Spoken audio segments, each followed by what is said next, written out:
I'm super excited about this because I'm a big fan of the work you guys have been doing for the physical media releases that we've been seeing here of late. I mean, you guys have just really stepped up the game in the last couple of years since the pandemic took hold. And I just think it's fantastic, the work you've been doing. And so first of all, we really are lucky in the archive because we've actually had a preservation restoration program going full bear for about 10 years now, doing about 100 titles a year, preserving and restoring great Paramount movies. And so the fact that our partners in home media are starting to release them is just fantastic. We couldn't be more thrilled to have some films, including a silent film. Amazing. That's fantastic. Out on the Paramount Presents label. So we're really thrilled.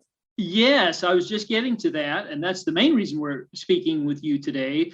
It's the 100th anniversary of The Sheik, which is starring Rudolph Valentino. That's amazing that 100 years have come and gone since that's, and it was at the dawn of the movie era as we know it. I was curious about what challenges that you come across when you're restoring something that's 100 years old. Well, the biggest challenge for silent films is sadly original negatives for silent films just don't exist. And when you're restoring a film, that's always the element you want because it's the most pristine, it has the most amount of information, the highest quality that you can, because restoration, preservation now is all about scanning. And so being able to scan that best quality is always preferable. And the silent era, that just wasn't considered something that was valuable to keep around. Prints were made and most of the time prints survive because they were circulating, but the original negatives sadly are gone. So you're always starting with a somewhat compromised image format. The other thing that happens is films, I mean, The Sheik was hugely popular, right? So that always helps the survival of films because there's just more prints that are made. There's more elements out there in the world.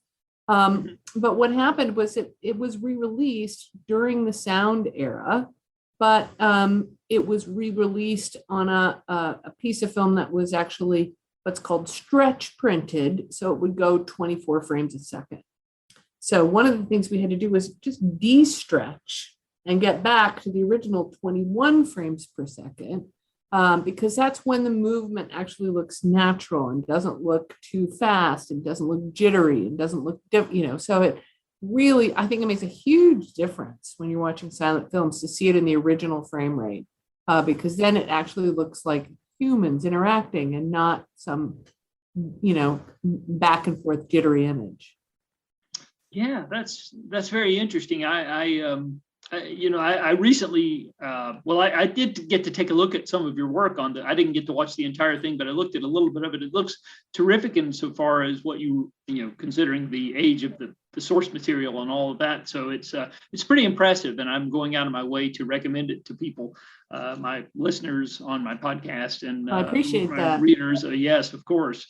Just for the historical value of nothing else, it's pretty amazing. What's the time frame that it takes you and your team to restore something like this? Just out of curiosity. I mean, one of the most things that takes the longest, frankly, when you're talking about really older titles, is actually making sure that you have scoured the earth for the best original material, right? So you want to actually reach out to other archives, sometimes film collectors. Might have some material. You want to make sure that you've covered the waterfront, right? You've looked in every corner to make sure, and that actually takes probably more time than anything. But then when you have the material, the scanning is relatively quick. The work that we did on this title to do the de-stretching and adding the tinting and toning, trying to stabilize the image so it wasn't too jittery. That all probably took about 6 to 8 months, all told. So that's a fairly common workflow is 6 months to a year from start to finish of a project that takes some extra care. Right. Yeah, and especially when you're dealing with something, as we said, 100 years old. that's definitely going to take some extra care. I can understand that. So what's the selection process when you all are, and you and your team, I should say, are going to decide which titles are going to be getting the restoration? What is there a process for that? Yeah, there is. We actually, more than 10 years ago, before we started our full preservation program, we actually did a study of all the titles in our collection to look at whether or not we thought they were more or less at risk. So those risk factors could have been, we only have one copy of that film, only one element. It could have been that there had been some deterioration, nitrate or acetate deterioration. There were a number of factors that we took into consideration. And we even did some additional testing and things like that to fully understand the condition of our entire library. And then we ranked the movies from, all the way from 1 to 3,000, the whole collection. And now we're just going through them and making sure we're preserving and restoring them. Now, these can change if something comes up. If we discover something that comes in we didn't know about before, something might rise to the top of the list, or we switch things out. I mean, it's as perfect a science as it can be, because we're sort of doing some statistical guessing here. But, it's worked in that we know what to get to first. I knew there had to be some sort of because you're just not going to throw darts at a wall and pick out random titles. So we wanted to be, as rigorous about it as we could. Right, exactly. Are there any personal favorites of the projects that you've been in charge of in terms of restoring? It's just something that gives you like a real sense of personal pride, the work that you're proud of there? Oh gosh, you mean I have to pick a child? I think there's been, obviously when you work for Paramount, you start to learn the history of Paramount. You start to sort of get connected with those things. So we worked on, Sunset Boulevard, I think is one of my favorite projects that we worked on.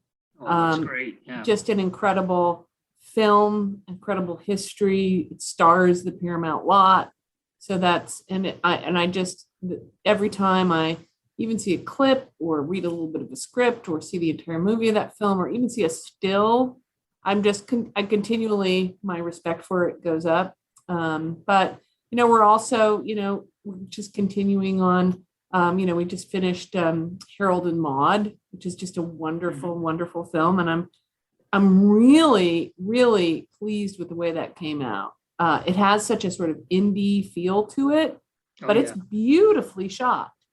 And I think, when people see it, they'll see how gorgeous it really looks. So I'm excited for people to see that one too. Yeah, I'm very excited to see it. And I have to tell you that I'm really excited about your upcoming Ragtime, which that's something that I'm super, especially the work print that was an urban legend possibly. And then now we see that that's actually going to be included as part of that.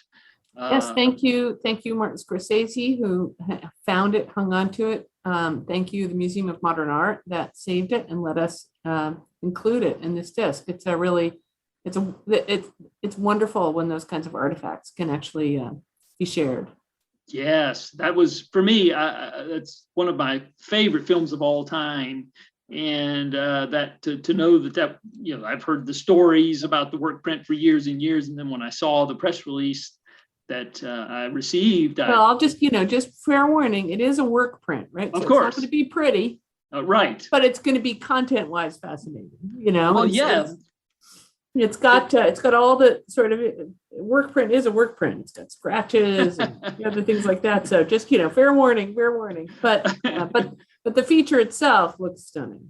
Oh, wow. So you can, when you're tired of looking at the work print, you can go back and go, this is what it's supposed to look like.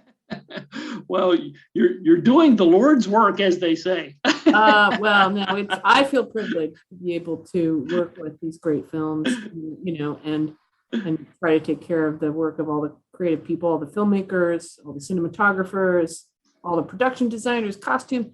So many people that really gave these films their creative best. So it always feels like a privilege to be able to preserve and restore them.